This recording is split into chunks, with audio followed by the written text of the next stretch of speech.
सुप्रभात बच्चों। बाका उन्नयन क्लास में मैं एक बार पुनः आपके सामने उपस्थित हूँ। मैं लेखनी आपको हिंदी कक्षा में पढ़ाऊंगी। दिगंत भाग 2 12वीं के सिलेबस में जो हमारा पाठ्यक्रम है उसके तहत काव्य खंड में हम लोग आज सूरदास के पद को पढ़ेंगे। थोड़ी सी चर्चा हम साहित्य के बारे में करेंगे। हम साहित्य को जब पढ़ते हैं, समझते हैं, तो हमारे अंदर एक संस्कार की बातें संचरित होने लगती हैं और हमारे अंदर साहित्य के तहत बहुत सारी चीज़ें आती है और साहित्य में हम अपने अंदर उन गुणों को आत्मसात करते हैं। यहाँ पर काव्य खंड में सूरदास जो हमारे हिंदी साहित्य के भक्ति काल के जाने माने साहित्यकार थे और जिन्होंने बहुत सारी अच्छी अच्छी पुस्तकें लिखी, बहुत अच्छी रचनाएं लिखी और हिंदी साहित्य को समृद्ध किया।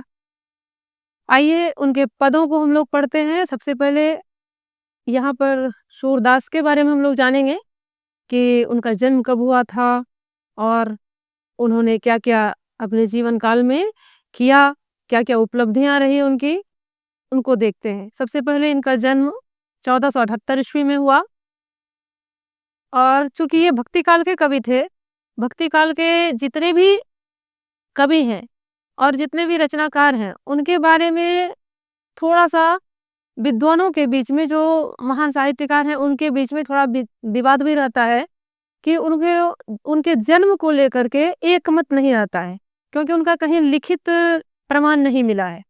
तो अनुमानतः माना जाता है कि 1478 ईस्वी में इनका जन्म हुआ था और मृत्यु इनकी हो गई थी 1583 ईस्वी में। दिल्ली के निकट सिही नामक स्थान में इनका जन्म हुआ था। इनके जन्म स्थान को लेकर भी विद्वानों के बीच मतभेद रहा है। कुछ जो महान साहित्यकार हैं, महान आलोचनात्मक ग्रंथ लिखने वाले राइटर हैं हिंदी में, जैसे रामचंद्र शुक्ल जी हैं, हजारी प्रसाद द्विवेदी लोग हैं, कुछ विद्वानों ने इनका जन्म स्थान सिही को माना है और कुछ अन्य साहित्यकारों ने इनका स्थान गऊ घाट माना है। निवास स्थान आपका यहाँ दिया हुआ है। गऊ घाट में भी इन्होंने कुछ दिनों तक जो है प्रवास किया था, कुछ दिनों तक ये रहे थे और वहीं पर इनका जन्म हुआ था, ऐसा कुछ लोगों का मानना है। शिक्षा, स्वाध्याय के द्वारा इन्होंने ज़्यादा ज्ञान हासिल किया और पढ़ाई लिखाई, जो स्कूली पाठ्यक्रम और स्कूली पढ़ाई, विधिवत शिक्षा हम लोग ग्रहण करते हैं, उनका अवसर इनको कम मिला और स्वाध्याय के द्वारा, सेल्फ स्टडी जिसको आप कहते हैं और जिसको आप समझते हैं, सेल्फ स्टडी के द्वारा सबसे ज़्यादा ज्ञानार्जन इन्होंने किया।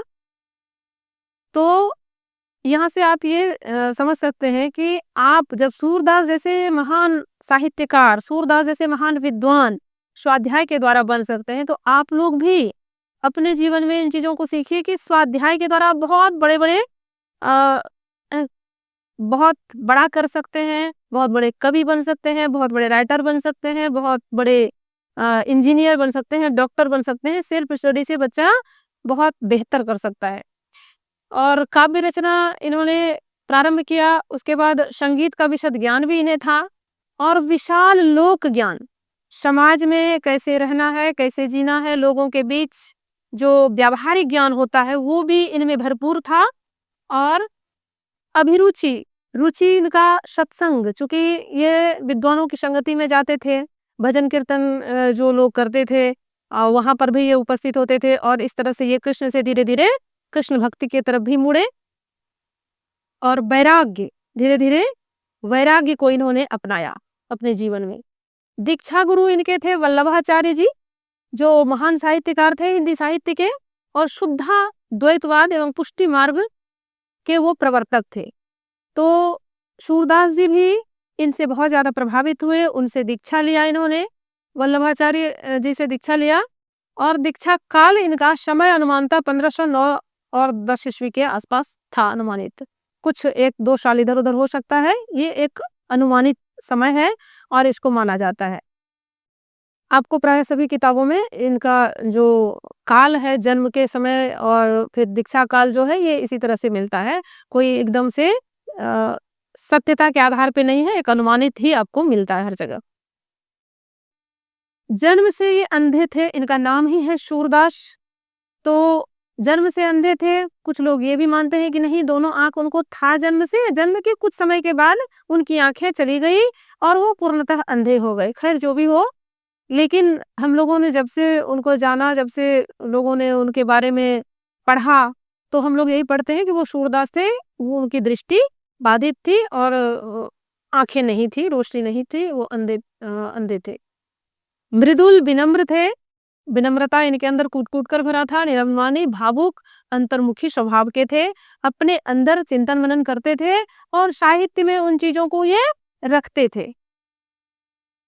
इन्होंने बहुत सारी ग्रंथों की रचनाएँ की, बहुत सारी किताबें लिखी, लेकिन सबसे ज़्यादा इनको अगर प्रसिद्धि की बात करें तो सबसे ज़्यादा प्रसिद्धि इन्हें सूरसागर से मिली। और उसी सूरसागर ग्रंथ से यहाँ जो टॉपिक ली गई है, जो आप पद पढ़ने जा रहे हैं अभी, वो भी इसी सूरसागर से रचनाएँ ली गई है और अभी हम उसको पढ़ेंगे। अन्य रचनाएँ भी इन्होंने साहित्य लहरी की रचना की और राधा रश्केली, सूर शारावली, इन सारे पुस्तकों की रचना इन्होंने की है। लेकिन इनकी प्रसिद्धि का आधार अगर कहिएगा तो सूरसागर से इन्हें जो पहचान मिली हिंदी साहित्य में, वो अद्वितीय है, अनुपम है, बेजोड़ है। श्रीमद् भागवत की पद्धति पर सूरसागर की रचना हुई है दशम स्कंद के आधार पे, और ये गेय पदों का एक विशाल संग्रह है जिसको आप गा करके बता सकते हैं, गा करके पढ़ते हैं लोग। और यहाँ भी जो दिया गया है जो पद, वो दोनों गेय पद है, उसको हम गा करके भी आपको बताएंगे और आप भी उसको गा करके पढ़ सकते हैं। और इनको भजन के तौर पे भी लोग गाते हैं घरों में, और उस पे हारमोनियम, तबला और ढोलक के साथ भजन करते हुए गाते हैं। अब हम लोग थोड़ा-सा देखते हैं कि सूरदास किस काल के थे। तो सबसे पहले मैंने चर्चा किया था कि ये भक्ति काल के थे, जिसको कि मध्यकाल बोला जाता है। मध्यकाल में, भक्ति काल में 2 धाराएँ हुई थी, सगुण भक्ति धारा और निर्गुण भक्ति धारा। तो निर्गुण भक्ति धारा में तो कबीरदास जी लोग आए, जिन्होंने ईश्वर को एक माना और ईश्वर के किसी अन्य रूप की चर्चा उन लोगों ने नहीं की।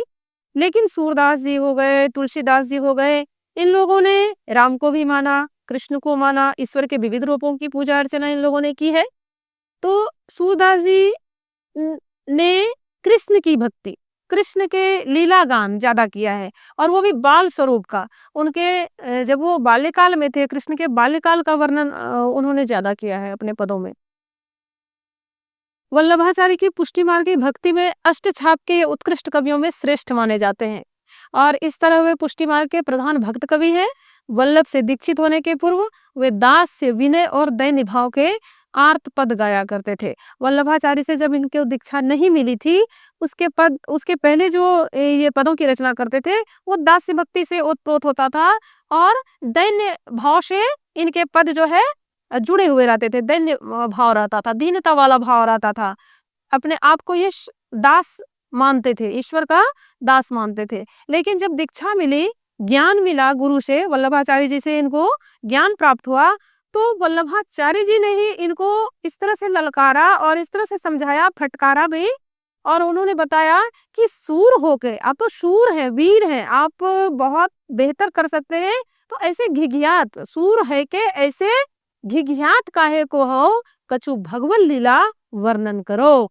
तो भगवत लीला का तभी से इन्होंने उस तरफ ये मुड़े और अपनी सोच को, अपने साहित्य सृजन को इन्होंने उस तरफ लगाया, उस तरफ मोड़ा, और साहित्य सृजन में इन्होंने कृष्ण भक्ति को चुना और कृष्ण के लीला गानों को लिखने लगे और बहुत प्रसिद्धि इन्हें मिली। वात्सल्य भाव की इन्होंने अपने सूरसागर में जो है वात्सल्य भाव को का वर्णन किया है, जो इनकी प्रसिद्धि का मुख्य आधार है। एक झलक हम लोग देखते हैं दोनों पदों का। यहाँ प्रस्तुत 2 पद हैं और दोनों पद वात्सल्य भाव के हैं और सूरसागर में ही संकलित है। इन पदों में सूर के काव्य और कला से संबंधित विशिष्ट प्रतिभा की अपूर्व झलक मिलती है। दोनों पदों में वस्तु, विषय, वस्तु चयन, चित्रण, भाषा शैली, संगीत आदि गुणों का प्रकर्ष दिखाई पड़ता है। प्रथम पद में दुलार भरे कोमल मधुर स्वर में सोए हुए बालक कृष्ण को भोर होने की सूचना देते हुए जगाया जा रहा है कि भोर हो गई है और आप अब जगिए। और द्वितीय पद में पिताजी इनके जो है कृष्ण के, नंद जी की गोद में बैठकर बालक कृष्ण को भोजन करते दिखाया जा रहा है और दोनों ही पदों में प्रेम और भक्ति की मर्मस्पर्शी धारा जो है प्रवाहित हो रही है। घर घर में रोज इन दृश्यों को हम लोग देखते हैं, जीते हैं उन चीजों को और महसूस करते हैं कि छोटे बच्चों को खाते हुए देख करके, उसको खेलते हुए देख करके आनंदित होते हैं। और इन दोनों पदों में कवि ने, सूरदास जी ने इन्हीं का वर्णन किया है, जो कि हिंदी साहित्य की अमूल्य अमूल्य धरोहर है। आइए अब हम लोग प्रथम पद को, सबसे पहले थोड़ा सा हम लोग एक हजारी प्रसाद द्विवेदी जी का एक बहुत ही मार्मिक इनके बारे में कथन है, जो उन्होंने सूर को समर्पित करते हुए, सूरदास जी को समर्पित करते हुए लिखा है कि सूरदास जब अपने प्रिय विषय का वर्णन शुरू करते हैं तो मानो अलंकार शास्त्र हाथ जोड़कर उनके पीछे पीछे दौड़ा करता है।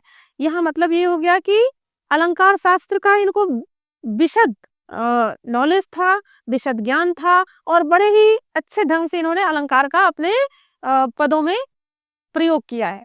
उपमाओं की बाढ़ आ जाती है। उपमा, इन्होंने इतने अच्छे अच्छे उपमा दिए हैं, अपने पदों में इतने अच्छे अच्छे उपमाओं का प्रयोग किया है कि वो बेजोड़ है और रूपकों की वर्षा होने लगती है। संगीत के प्रवाह में कभी स्वयं बह जाता है। इनके जो भी पद हैं वो संगीतबद्ध किए जा सकते हैं, इसलिए इन्होंने ऐसा लिखा था। वो अपने को भूल जाता है। काव्य में इस तन्मयता के साथ शास्त्रीय पद्धति का निर्वाह विरल है, ऐसा हजारी प्रसाद द्विवेदी जी ने इनके बारे में कहा है। और बहुत अच्छी पंक्तियां हैं उनके सम्मान में। इनके मुख से निकले हुए ये शब्द आप भी इनसे समझ सकते हैं कि सूर कितने बड़ा उनका, कितना बड़ा उनका जो है सृजन क्षमता थी, कितनी बड़ी दृष्टि थी साहित्य में। और अब हम लोग सूरदास जी के पहला जो पद है उनका, उसको पढ़ते हैं कि जागिए ब्रजराज कुंवर, कमल कुसुम फूले, कुमुद वृंद संकुचित भय, भृंग लता भूले। यहाँ इसका मतलब हो गया कि जागिए ब्रजराज कुंवर, यहाँ संबोधित किया गया कृष्ण को कि हे ब्रजराज कुंवर, आप जगिए, सुबह हो चुकी है। कमल कुसुम फूले, कुसुम का मतलब क्या हो गया? कुसुम मतलब फूल। आप यहाँ पर लिख, कुसुम मतलब फूल होता है, पुष्प होता है। कुसुम मतलब पुष्प या फूल। अब शब्दार्थ जो है मैं बताते जाऊंगी तो आप उसको नोट भी कर सकते हैं, लिख सकते हैं। और आगे जो भी जैसे जो भी कठिन शब्द होंगे, क्योंकि उस समय जो भाषाएं चलती थी, ये रचनाएं ब्रज भाषा में लिखी गई है, जो दिक्कतें होगी आप उसको पूछ सकते हैं और मैं उसे आपको बताऊंगी। कुमुद वृंद संकुचित भय, भृंग लता भूले। तो जागिए ब्रजराज कुंवर, यहाँ कृष्ण को जगाने की चेष्टा हो रही है, प्रयत्न किया जा रहा है। यशोदा माता उनको जगा रही है और कह रहे हैं कि जागिए ब्रजराज कुंवर, कमल कुसुम फूले, कमल के पुष्प खिल चुके हैं और कुमुद वृंद संकुचित भय, और कुमुद भी एक कमल के फूल के तरह ही उसी की प्रजाति का एक छोटा पुष्प होता है। तो कुमुद वृंद, कुमुद की पंखुड़ियां संकुचित हो चुकी हैं, मुरझा चुकी हैं। और भृंग लता बोले, भृंग मतलब हो गया भ्रमर, भौरा जिसको आप बोलते हैं। तो भौरा क्या कर रहा है? लताओं में गुम हो रहे हैं, छिप रहे हैं, ओझल हो रहे हैं। और तमचुर खग रोर सुनहु, तमचुर का मतलब हो जाता है मुर्गा। तो तमचुर भी आप यहाँ लिख सकते हैं।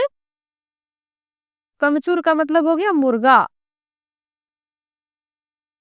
तमचुर मुर्गा को संबोधित करने के लिए इसका प्रयोग किया जाता है। तमचुर खग, खग मतलब भी चिड़िया होता है, पक्षी। तो तमचुर अर्थात मुर्गा और अन्य पक्षियों का कोलाहल सुनाई दे रहा है। सुबह सुबह पक्षियां कोलाहल कर रहे हैं।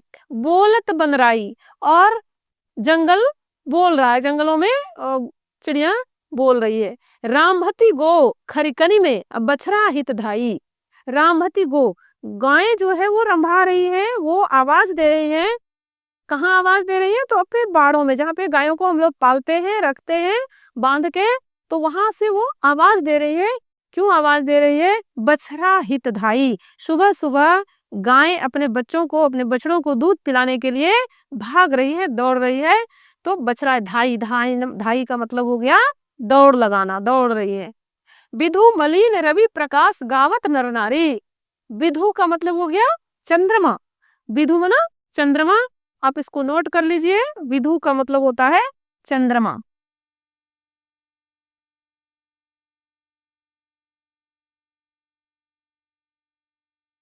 विधु मलिन, चंद्रमा का प्रकाश जो है वो मलिन हो चुका है। और रवि, रवि का मतलब सूर्य, सूर्य जो है वो प्रकाशवान हो रहा है, अर्थात सुबह हो चुकी है, सूर्य निकल चुके हैं और वो प्रकाश फैला रहे हैं। गावत नर नारी, और जब सुबह होता है तो सभी अपने अपने कामों में लग जाते हैं। नर हो अर्थात नारी, सभी भजन कीर्तन नहा धो करके अपने दैनिक नित्य कर्मों को करके गाने लगते हैं, भजन करते हैं और ईश्वर का स्मरण करते हैं। तो कहने का मतलब यहाँ तात्पर्य ये है कवि का कि सुबह हो चुकी है और आप जग जाइए समय पे। सूर श्याम प्रात उठो अंबुज करधारी, अर्थात सूरदास जी कह रहे हैं हे श्याम, हे कृष्ण, प्रात हो चुका है, आप उठिए और अंबुज करधारी, अंबुज का मतलब हो गया कमल, अंबुज का मतलब होता है कमल। अंबुज नोट कर लीजिए, अंबुज का मतलब हो गया कमल।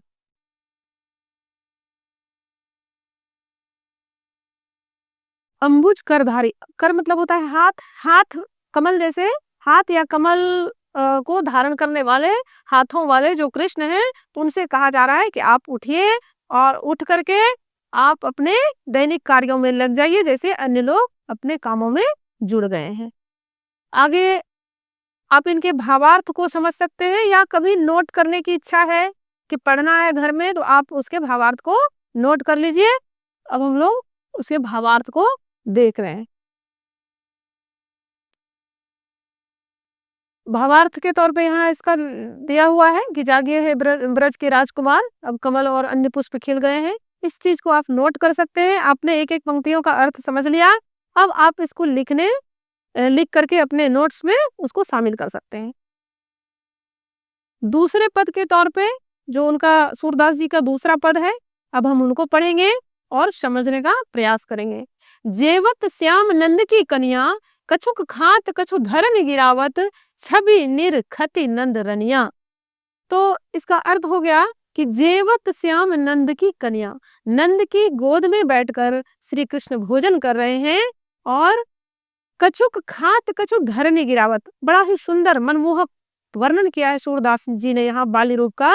कृष्ण के बाल रूप का लीला गान उन्होंने अपने पदों में इतने सुंदर से किया है, जैसा कि हिंदी के दूसरे और किसी भी कवि ने इस तरह से नहीं किया है, और किसी भी अन्य कवि को वात्सल्य में इतनी सफलता नहीं मिल पाई है। तो वो लिखते हैं कि कछु खात कछु धरन गिरावत, बिल्कुल ही एकदम जो हम लोग देखते हैं कि बच्चा कैसे खाता है, आधा गिराता है, भूमि पे छींट देता है, तो उसका एकदम प्रत्यक्ष इन्होंने आंखों देखा वर्णन किया है कि कछुक खात कछु धरनी गिरावत। धरनी का मतलब हो गया पृथ्वी, भूमि, कुछ खाते हैं, कुछ भूमि पर गिरा देते हैं।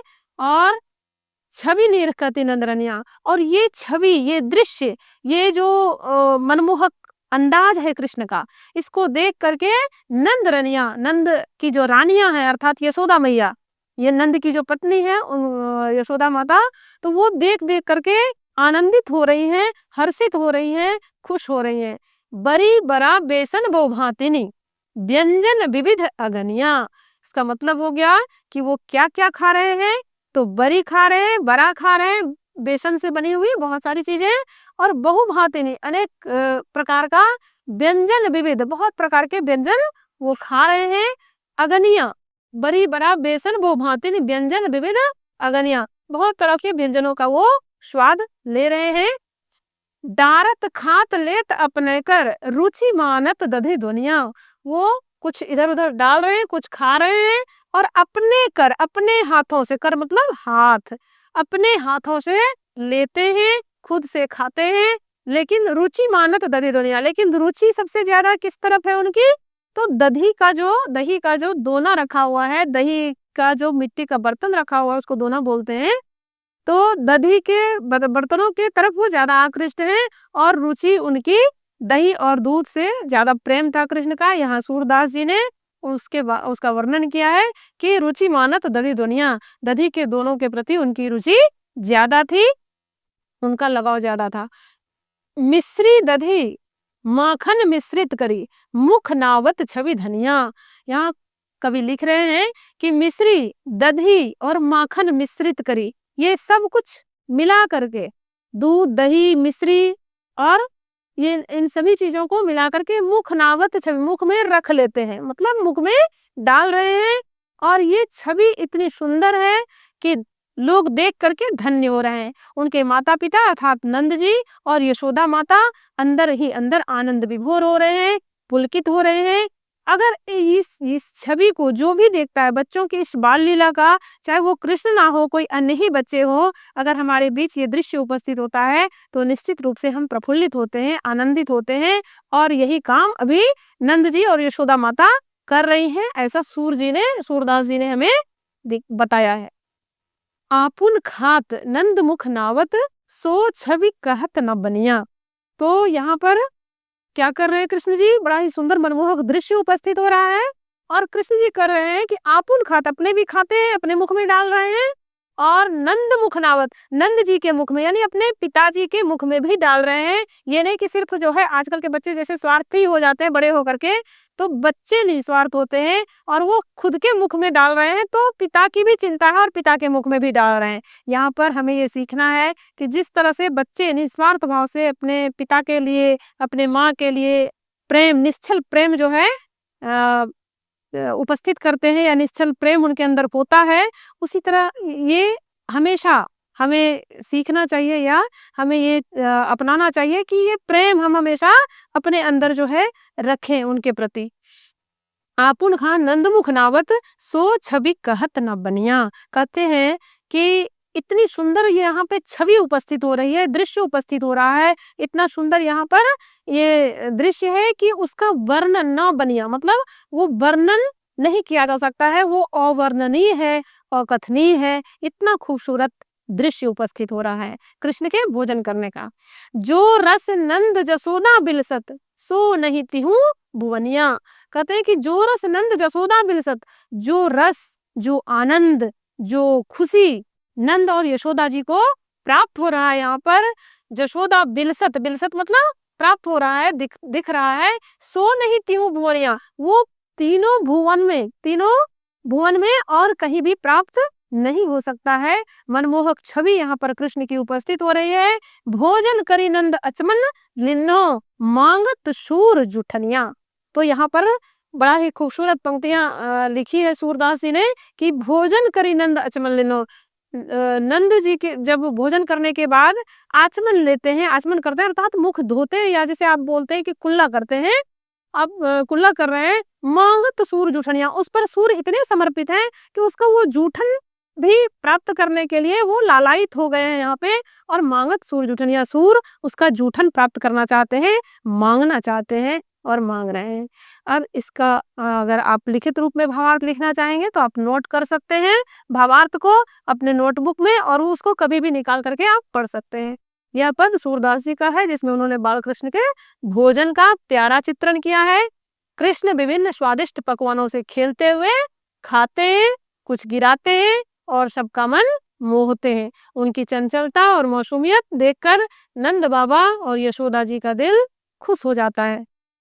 तो ये भावार्थ आप नोट कर सकते हैं। मैंने आपको हर पंक्ति में भावार्थ समझा दिया, बता दिया, और अगर आप उसको अच्छे से याद रखिएगा तो किसी भी परीक्षाओं में वहां से प्रश्न पूछे जाते हैं। सिर्फ इंटर में ही नहीं, इसके बाद भी आप किसी प्रतियोगिता परीक्षाओं के लिए भी यहाँ से आपको सवाल अवश्य मिलेगा। धन्यवाद।